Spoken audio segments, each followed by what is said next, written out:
മൈദ എടുത്തു. മൈദയിൽ കുറച്ച് ഉപ്പിട്ട് കുഴയ്ക്കുകയാണ്. എന്നിട്ട് അതിന് ശേഷം കുറച്ച് വെള്ളം ഒഴിക്കണം. പിന്നെ എണ്ണ ഒഴിക്കുന്നുണ്ട്.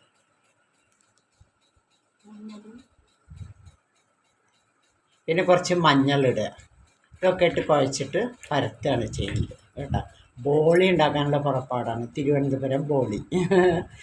അപ്പോൾ ഞങ്ങൾ അന്ന് പോയി കഴിച്ചപ്പോഴേ വല്ലാത്തൊരു മോഹം ഉണ്ടാക്കാൻ. അപ്പോൾ ഒരു പ്രാവശ്യം ഉണ്ടാക്കി, ഇതിപ്പോൾ രണ്ടാമത്തെ പ്രാവശ്യമാണ്. അങ്ങനെ ഇനി വേണ്ടത് കടലപ്പരിപ്പ് ഉപ്പിട്ട് വേവിച്ചിട്ട് അത് ഊറ്റിയെടുത്ത് അരച്ചത് എടുക്കാം. വെള്ളം ഒഴിച്ച് കുഴച്ചതിന് ശേഷം കുറച്ച് മഞ്ഞൾപ്പൊടി, ഏലക്കായും ചേർക്കുക. ഇത് രണ്ടും മാത്രമേ മൈദയിൽ ചേർക്കേണ്ടതുള്ളൂ. എണ്ണ ഒഴിച്ച് എണ്ണ ചേർത്ത് കുഴയ്ക്കുക. എണ്ണ ചേർത്തിട്ട് നന്നായിട്ട് കുഴയ്ക്കുക. കുഴച്ചതിന് ശേഷം പരത്തുക.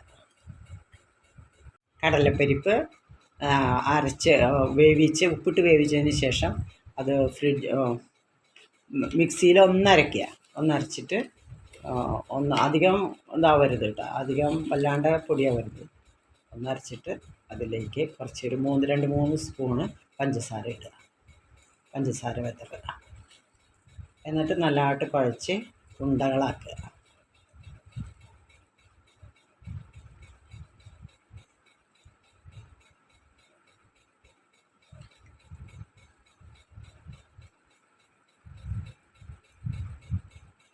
കുറച്ച് നല്ല നെയ്യ് ഇതിലേക്ക് വേണമെങ്കിൽ ഒന്ന് ചേർക്കുക. 2 തുള്ളി നെയ്യ് ചേർക്കുക. പഞ്ചസാരയും ചേർത്തിട്ട് നന്നായിട്ട് കുഴയ്ക്കുക. കുഴച്ചതിന് ശേഷം ഉണ്ടകളാക്കുക. പരത്തിയതിന് ശേഷം അതിൽ ഈ കടലമാവിൻ്റെ ഉരുള വയ്ക്കുക. എന്നിട്ട് ഒന്നും കൂടെ ഉണ്ടയാക്കിയിട്ട് ഒന്നും കൂടെ പരത്തുക. അതൊന്ന് ഇതിൽ വെച്ച് പരത്തിയതിന് ശേഷം ഒന്നും കൂടി പരത്തുക. അത് കഴിഞ്ഞിട്ട് അത് ഇതിലേക്ക് ദോശച്ചട്ടിയിലേക്ക് ഇടുക.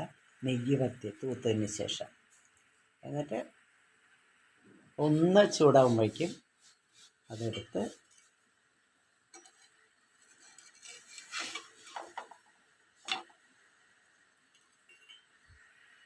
ശേഷം അത് ചൂടാക്കി പാത്രത്തിലേക്ക് ഇടുക.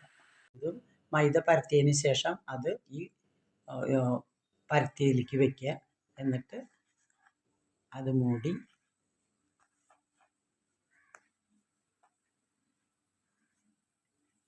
ഉരുട്ടി വീണ്ടും പരത്തുക. കുറച്ച് അരിപ്പൊടി ചുറ്റൊന്ന് വിതറുക.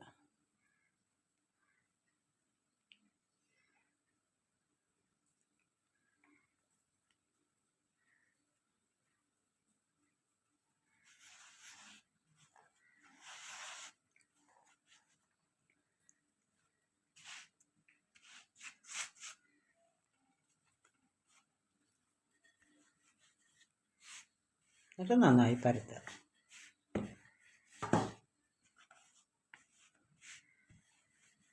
പരത്തിയതിന് ശേഷം അത് തൂവിയ ദോശച്ചട്ടിയിലേക്ക് പരത്തിയതിന് ശേഷം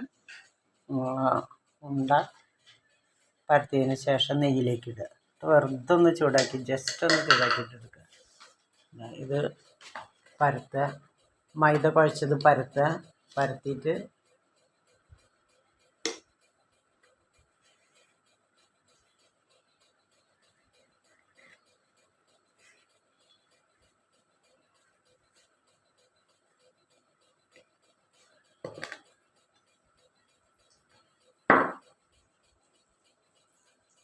അതിൽ വെച്ച്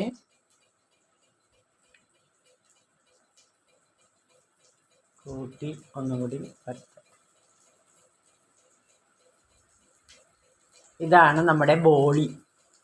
ഈ ബോളി ഉണ്ടകളാക്കി ഒന്നുകൂടി പരത്തിയതിന് ശേഷം നമ്മൾ ഇതിലേക്ക് ഇടുക, നെയ്യിലേക്ക് ഇടുക. എന്നിട്ട് വറുത്ത് കോരിയെടുക്കുക.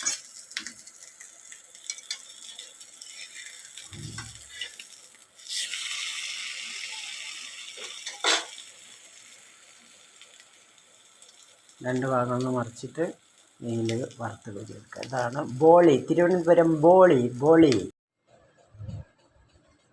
അപ്പോൾ വടപ്പരിപ്പും അല്ല ബോളി ഞങ്ങൾ പാല് പിഴിഞ്ഞ് ചെയ്ത് നാളികേരപ്പാൽ അതും കൂടി ഇതാ കഴിക്കുന്നു. നല്ല ടേസ്റ്റാണ്.